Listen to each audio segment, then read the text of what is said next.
l'universo è lungo e alto, no, è così piccolo. È una pallina così piccola in cui dentro, ogni pallina, questa pallina qui, ci sono 10 alla 180 palline. E ogni pallina è come la parte più piccola dell'universo. Tutti dentro un unico punto.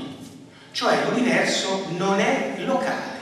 Non esiste il qui e il lì. È tutto in un unico punto. Ma il nostro lobo sinistro legge le cose mano a mano che gli si presentano davanti e crede che ci sia una visione spazio-temporale delle cose. Ora leggo questo, poi vado in albergo, c'è l'albergo, poi domani vado in treno, c'è il treno. In realtà il lobo sinistro sta leggendo sull'hard disk della vita così, in modo radiale. Sì, ma se te prendi il dischetto i dati ci sono già tutti scritti.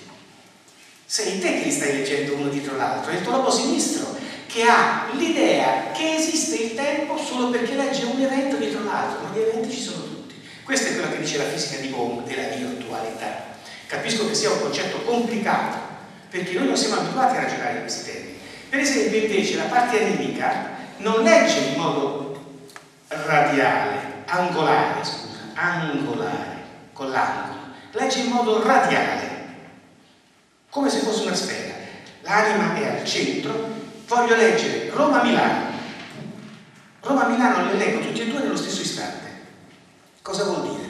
Che quando il segnale arriva su Roma e arriva su Milano, arriva con lo stesso tempo, tempo 1 e tempo 2, T1 meno T2 uguale 0, velocità infinita. Anima legge l'universo con la velocità infinita, ma c'ha un problema.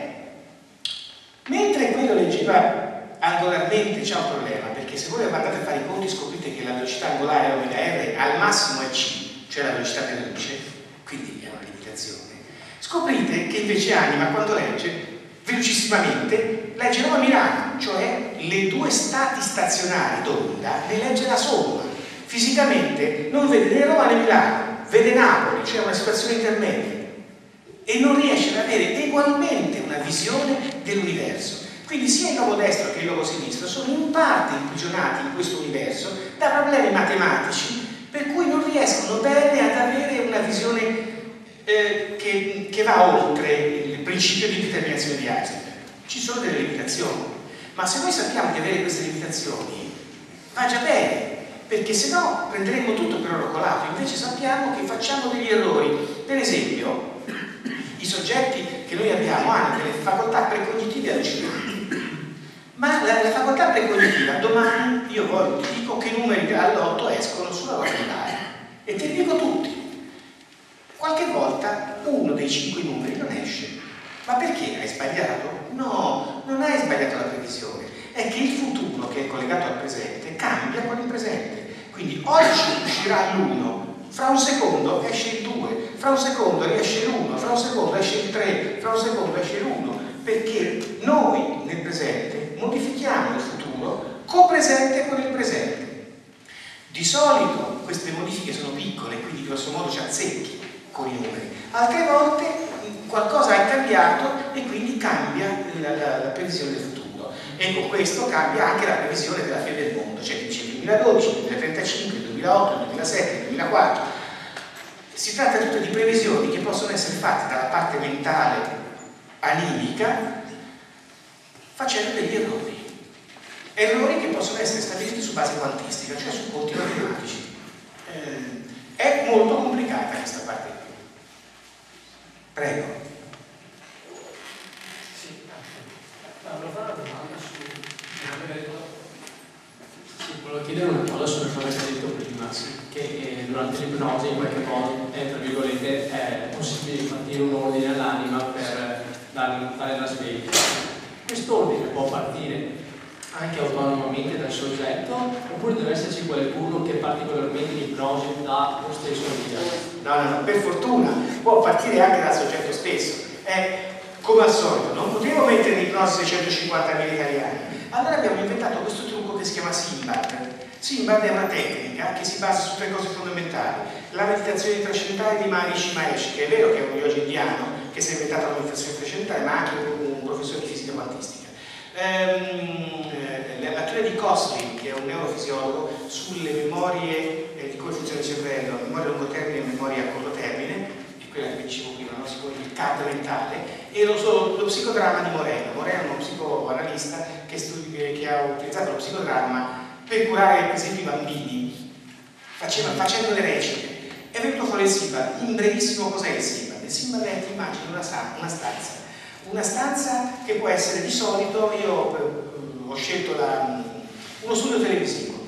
Te chiudi gli occhi, ti immagini questo studio televisivo, ti immagini le telecamere, ti immagini il tavolo, ti immagini le luci, come sei vestito te, il microfono, la bottiglia dell'acqua sul tavolo, le sedie, se è caldo, se è freddo, la musica, la regia, come lei lo fuori, lo schermo, il telefono, tutto quello che ci metti 10 minuti, ti immagini tutto bene, il colore per terra, il rumore dei cavi, l'elettricità, quello che dalla regia ti dice via. A un certo punto ti rivolgi alla telecamera, quando sei pronto, la telecamera si accende e dici buonasera, questa sera, e reciti questo personaggio dentro di te, lo vedi nella testa. Questa sera parliamo, la nostra trasmissione è un dibattito, parliamo della nostra situazione interna. Per fare questo abbiamo invitato 3 ospiti, ci può essere anche il pubblico, ci metti anche il pubblico, chi se ne frega. 3 ospiti che prego di entrare. I 3 ospiti sono la mia anima, la mia mente e il mio spirito, e li fai entrare. Cosa entra? Entra. Intanto te li vedi e li analizzi, e questi si siedono, se sono umani, se no sono pali di luce, ognuno la vede in un modo suo. Poi anima gli dici scusa, te presentati, si deve riconoscere, e l'anima dirà sono la parte animica, sono questo, quello, non ti risponde, ti manda a fare culo, dipende, ognuno dentro di sé resta questa cosa, poi con la mente, poi con lo spirito. Poi ti rivolgi all'anima e gli dici conosci questi 2, così alla mente, così allo spirito, così loro si riconoscono. A questo punto bisogna parlare della nostra situazione, per esempio degli alieni. Ci sono gli alieni nella nostra vita? Sì, no, ma non lo so. Beh, chiamiamo i nostri ospiti che entrino gli alieni. A questo punto viene il miracolo, gli alieni entrano veramente, perché la memoria a lungo termine e la memoria a corto termine hanno costruito un'immagine tale che si muove in CAD e vengono fuori queste cose che te non ti sei mai ricordato e che le vedi per la prima volta, ma sono proprio come le hai viste nell'inconscio. E ne nasce una discussione. Quando queste cose accadono, la parte animica prende coscienza che ci sono gli alieni, e gli alieni che si comportano e recitano il loro vero stesso personaggio ti fanno capire chi sono. A quel punto, quando te capisci questo, la parte animica in alcune volte si alza dalla sua sedia, punta un dito sull'alieno, sul Lux, e lo fulmina. Nell'istante in cui te hai fatto questo, hai fulminato il Lux nel vero senso della parola, perché il Lux dentro di te ha un problema e te gli hai costruito una immagine virtuale del suo mondo da cui lui non può uscire. Lui, infatti, una nota tecnica, il Simbad nasce sul fatto che la parte del cervello che fa questa cosa è la stessa parte del cervello che vede l'esterno, sente i suoni e così via.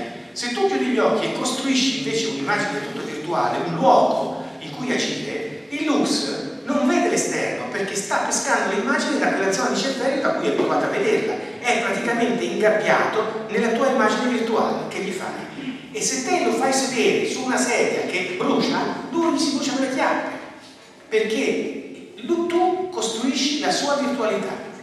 E questo è possibile perché tu hai coscienza, cioè la tua coscienza altera quelli che sono i parametri di spazio, di tempo e di energia, fa il miracolo e quindi fa quello che vuole, con l'atto di volontà.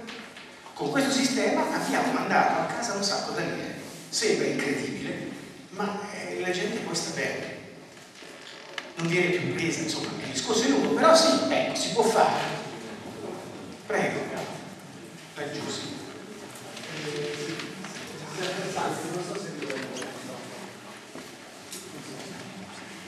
Sì, ci dovrebbe arrivare.